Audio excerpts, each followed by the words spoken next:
Hello and welcome to my channel where we explore all things DIY and homesteading as we slowly develop our own homestead. Today I wanted to briefly introduce myself and my family. They're two important members of the family, Kato and Kali, and I also wanted to give you a quick tour of the farm. Truthfully, I'd been putting off this video because I was like, the farm's not perfect. There's like piles of stuff that I want to fix before I record this video and give you guys a tour.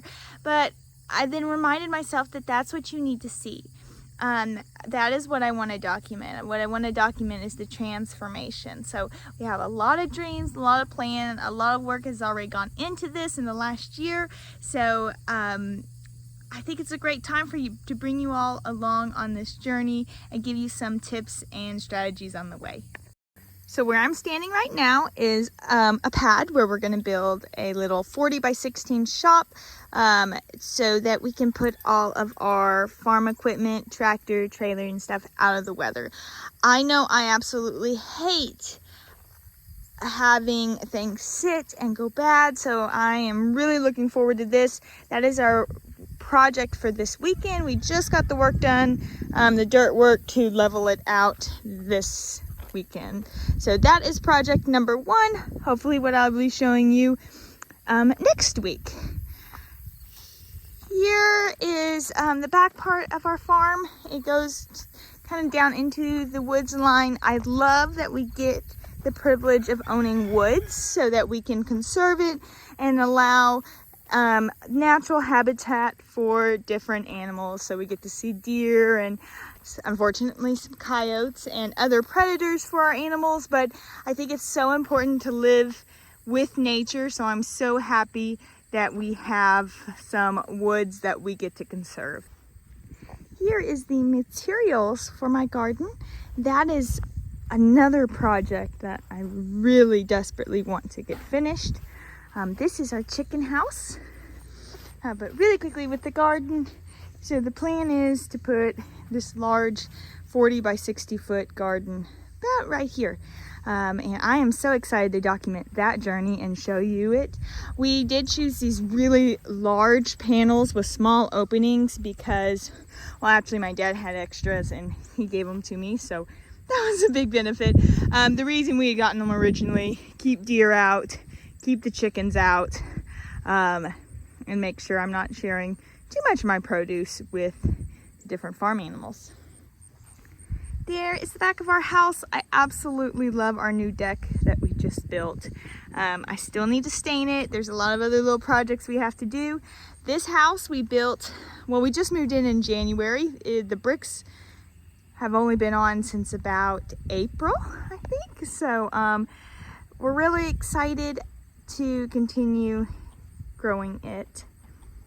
I'll tell you more about it when I show you the front, but on to the chicken house. So the chicken house, Dannon built this. I have a few videos of that, but I wasn't really serious in capturing exactly how he built it at that time. Though there is a video on my Instagram that kind of shows the transformation a little bit. Notice the door is open. Really, we don't even need that door. It is just, it's there. We had it because when we first got these chickens, we captured them from the farm in Walnut, and we wanted to make sure that they could stay in there for a few days so they didn't disappear. Anyway, that one just laid an egg. Kado, go away. She is one of the predators for the chickens. We're still learning how to make our dogs not taste chickens. Fortunately, she's not very successful at catching them. There's our hen with little chicks, and 1, 2, 3, 4 hens are sitting. That one's just laying an egg, and so is one of those 4.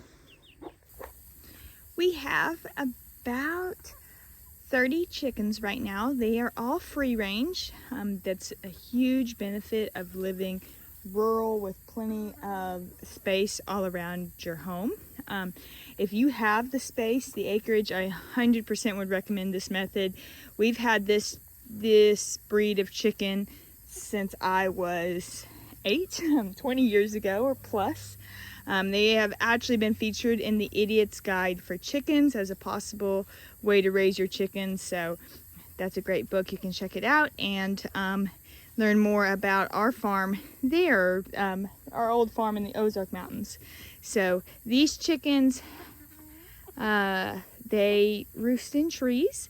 They only go in their chicken house to lay eggs. Some of them do get killed by predators, but we've had a great success rate.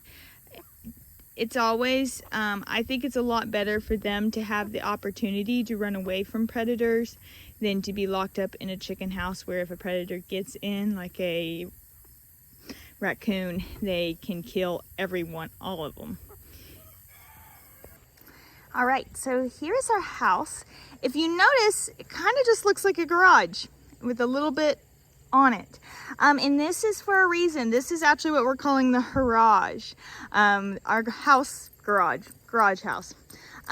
So we did this because one, it's just Dana and I and baby Miri right now, so we didn't need as much space. And two, we're trying to do this in smart with finances. So we just built our garage house right now. And later we are going to build our actual house here, and then that'll turn back into just a garage and guest house. I'm loving that it's going to be a 45. I love our house right now, but I am looking forward in like 4 to 5 years us building the main house, and of course that is something we'll document. We did DIY with a lot of this house.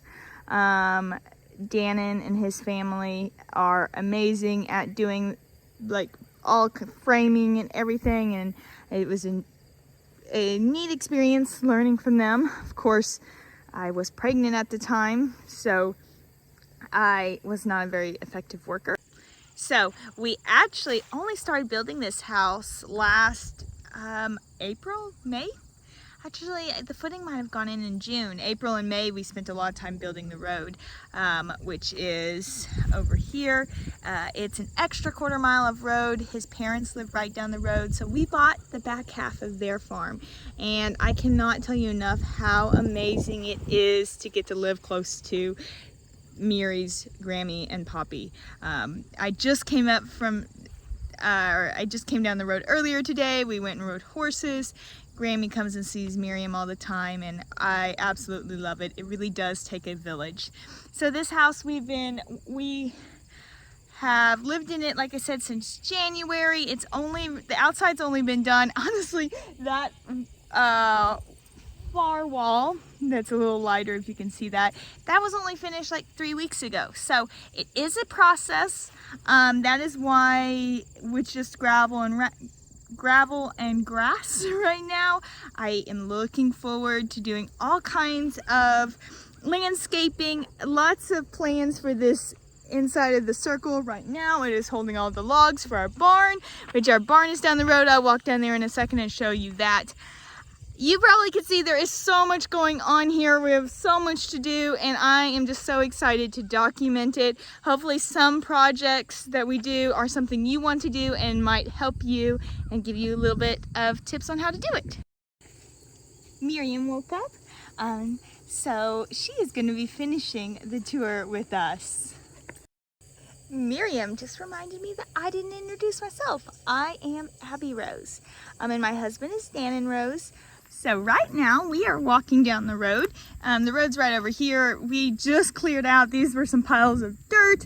The electric and water lines went through here and they just got cleared out. That's why there's no grass on it. We are walking here because we don't want Miri to get too much sun on her. All right, we have made it down our lane. You can see the house back there in the distance to give you some perspective. I'm gonna jump out in the sun real quick, sorry Miri, and show you a couple things. So, if you could see down, there, that is Dannon's parents' house. Again, I don't care what anyone says, I love living by my in-laws. It is such a treat. They help us with everything, we help them, and I'm just so blessed to have family I get along with so well. And right there, we're condo is the barn. Well, where the barn will be. Obviously there's no barn yet. We made that pad when we made the shop pad. So that is another project we're gonna work on soon. There are the trusses. We are making the barn out of old chicken house trusses. Where we live here in Southwest Missouri, there are so many old chicken houses. So it was a great opportunity for trusses. So there those are, and I'm excited to document building our barn. Here are our Jersey cows. We have 6 cows. 2 of them were born this year, so they're still kind of calves. Notice they are in just the electric fence right now. One of these days we are going to also build permanent fencing, but they are staying in great with the electric fence. So Jerseys, they are milk cows. We have two cows and 2 steers. The steers are going to be our meat. We have some meat in the freezer. This steer over here, we will have him until September, and then this one until next year. We have another heifer there and a little bull calf who needs to become a steer right there. All right, so they, this is their pen. They are, I think, heading off to get some food probably. I need to go feed them. We actually don't feed them too often. Their main diet is grass. I am feeding them daily right now only because I want to put a little bit of fat marbling on the steer that's going to be processed in September. Right, the cows are eating, so it is time to go show you our final enterprise, as my father would call it, and it is his bees. So join me, we're gonna walk down here. This is our walnut grove, and we have quite a few beehives. These were all actually at my father's homestead in Walnut, in the Ozark Mountains in Arkansas, and we brought them all up here. Oh, it was probably about almost a year ago now. So we have all of those. They're quite a ways from our house, not because we're scared of bees, but just because this walnut grove here ended up being the perfect place to call home for their apiary. We're gonna call this the bee haven. It is getting warm. I'm sure I forgot something, but that is a brief tour of our farm, and I am looking forward to getting into the specifics with you. So look for videos once a week on DIY projects, homesteading tips, and a day in the life of a homesteader. We will see you then.